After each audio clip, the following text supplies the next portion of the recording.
오늘 우리에게 주신 하나님의 말씀은 호세아 7장 1절에서 7절까지의 말씀입니다.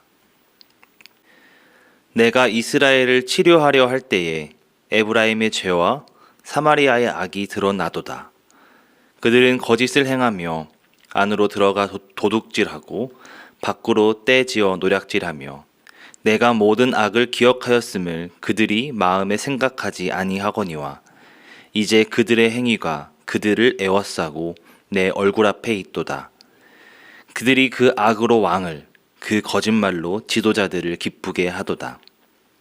그들은 다 간음하는 자라 과자 만드는 자에 의해 달궈진 화덕 같도다. 그가 반죽을 뭉침으로 발효되기까지만 불일으키기를 그칠 뿐이니라. 우리 왕의 날에 지도자들은 술의 뜨거움으로 병이 나며 왕은 오만한 자들과 더불어 악수하는도다. 그들이 가까이 올 때에 그들의 마음은 간교하여 화덕 같으니 그들의 분노는 밤새도록 자고 아침에 피우는 불꽃 같도다. 그들이 다 화덕같이 뜨거워져서 그 재판장들을 삼키며 그들의 왕들을 다 엎드러지게 하며 그들 중에는 내게 부르짖는 자가 하나도 없도다. 아멘. 여러분들은 하나님께서 하시는 말씀이라면 어떠한 이야기까지 반박하지 않고 얌전히 수용할 수 있습니까? 또 하나님을 위해서라면 어떠한 명령까지 따를 수 있습니까? 오늘 함께 나눈 호세아 7장의 말씀을 통하여 나와 하나님과의 대화를 한 번 더 생각해 보는 계기가 되시기를 소망합니다. 오늘 말씀에서는 아주 분명한 하나님의 말씀을 보여주십니다. 그것은 바로 하나님은 우리에게 기회를 주시지만 또 그 기회를 외면하는 자들에게는 형벌을 내리신다는 것입니다. 오늘 말씀 속의 북이스라엘 백성들은 큰 죄악을 저지르고 있습니다. 그것은 바로 하나님의 사랑을 거부한 죄악입니다. 하나님께서는 그들에게 끊임없는 사랑을 보여주고 있지만 그들은 하나님의 사랑을 외면합니다. 나아가서는 그들의 마음에 하나님의 자리를 거부하고 있습니다. 이 절을 통해 볼 수 있는 건 그들의 행위가 그들을 에워싸고 있다는 것, 이들의 악행이 너무나 크기에 회개가 불가능할 정도라는 것입니다. 오늘 호세아서의 백성들은 하나님의 명령을 하나도 빠짐없이 어기고 있습니다. 먼저 하나님을 외면하고 다른 우상을 섬겼으며 거짓 증언하는 자들과 손을 잡고 또 그들의 속임에 넘어갔습니다. 이 4절부터는 화덕이라는 단어가 계속해서 언급되고 있습니다. 오늘 본문 속 화덕은요, 좋은 의미로 사용된 것이 아닙니다. 하나님을 외면하도록 계속해서 주위에서 입맛에 맞게 유혹하는 자들을 화덕에 비유한 것입니다.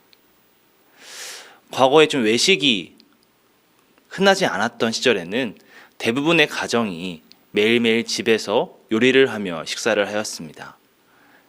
그런데 매일 한다고 하여서 불을 24시간 내내 켜놓고 화덕을 달구는 것이 아니었습니다. 때마다 끼니 때에 맞춰 도구를 꺼내어 불을 켰죠. 마찬가지로 이 화덕은 언제나 뜨겁게 달구어져 있지 않습니다. 사람들이 눈을 뜨고 다시 잠자리에 드는 모든 순간에 활용되지 않는다는 것이죠. 그들이 필요한 순간 그들은 화덕은 자리에 올라가 뜨거워집니다.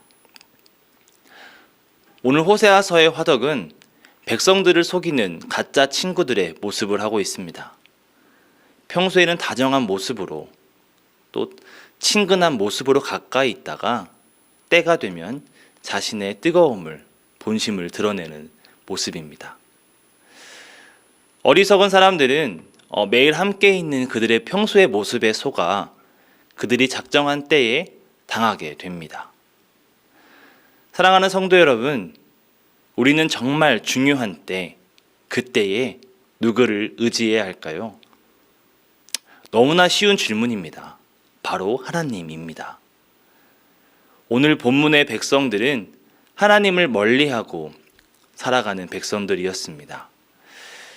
그들에게 하나님은 우리의 전부가 아닌 아주 작은 일부가 되었습니다.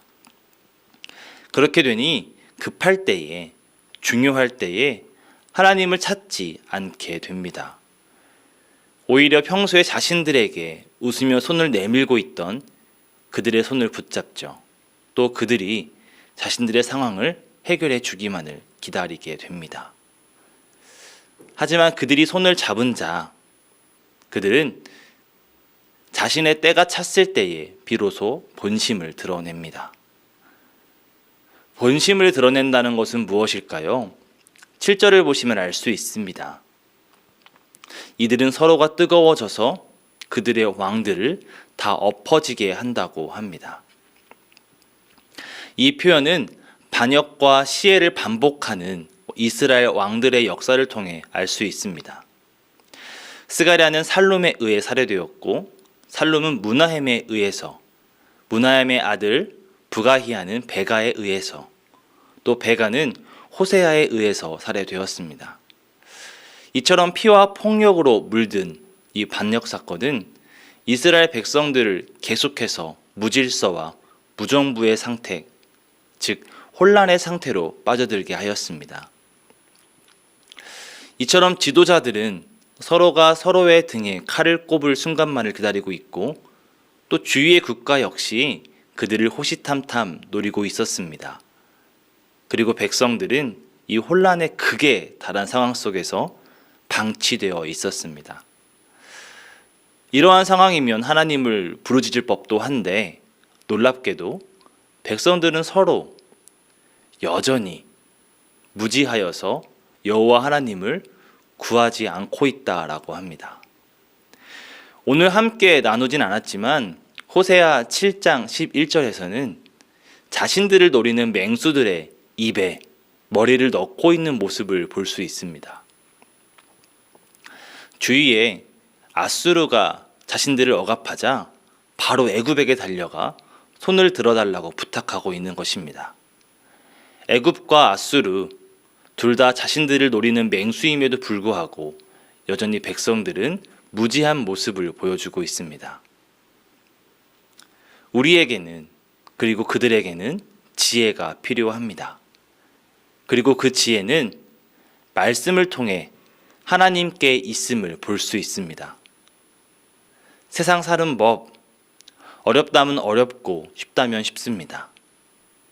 하루하루 지나갈수록 세상은 새로운 것들이 마구 생겨납니다. 새로운 단어들, 새로운 기기들, 새로운 문화가 이제는 저에게도 낯설기만 합니다. 이제는 혼자가 아닌 서로가, 온 세대가 돕지 않는다면 나는 철저히 고립될 수밖에 없는 시대가 도래했습니다.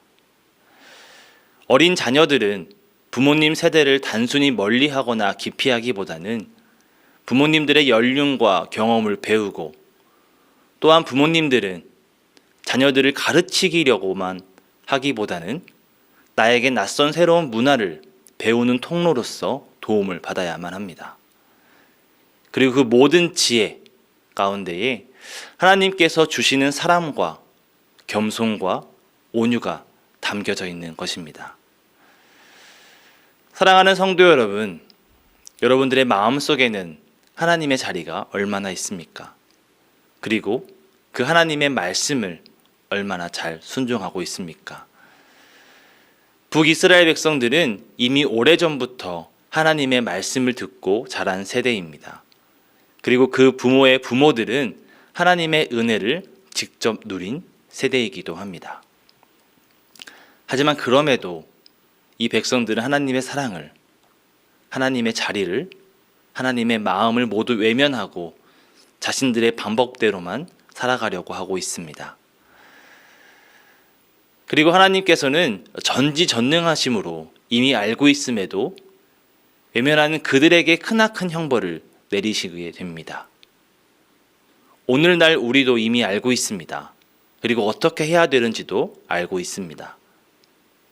하나님 앞에 숨길 수 있는 것은 없습니다.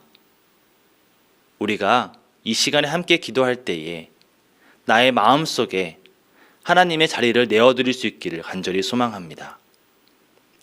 나의 모든 순간에 인간의 지혜나 능력을 의지하는 게 아니라 하나님의 도우심을 간구하는 저와 여러분 되시기를 간절히 소망합니다. 그때에 우리는 이미 알고 있는 그 놀라운 은혜를 직접 경험하시게 될 것입니다. 기도하겠습니다.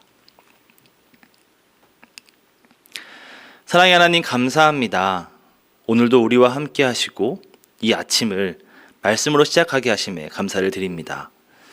주님, 우리가 하나님의 말씀을 받아들이고 매일매일 하나님을 구함으로 그 은혜를 직접 누리기 원합니다. 주님, 오늘 하루를 주님께 드리는 하루가 되게 하여 주시옵소서. 이제는 우리 주 예수 그리스도의 은혜와 하나님의 사랑하심과 성령님의 인도하시고 함께 하시는 귀한 역사가 우리의 구원자이시며 우리의 지혜이신 하나님을 구하며 하나님과 함께 하겠다고 결단하는 성도님들의 머리 위에 지금부터 영원까지 함께 하시기를 간절히 축원합니다. 아멘.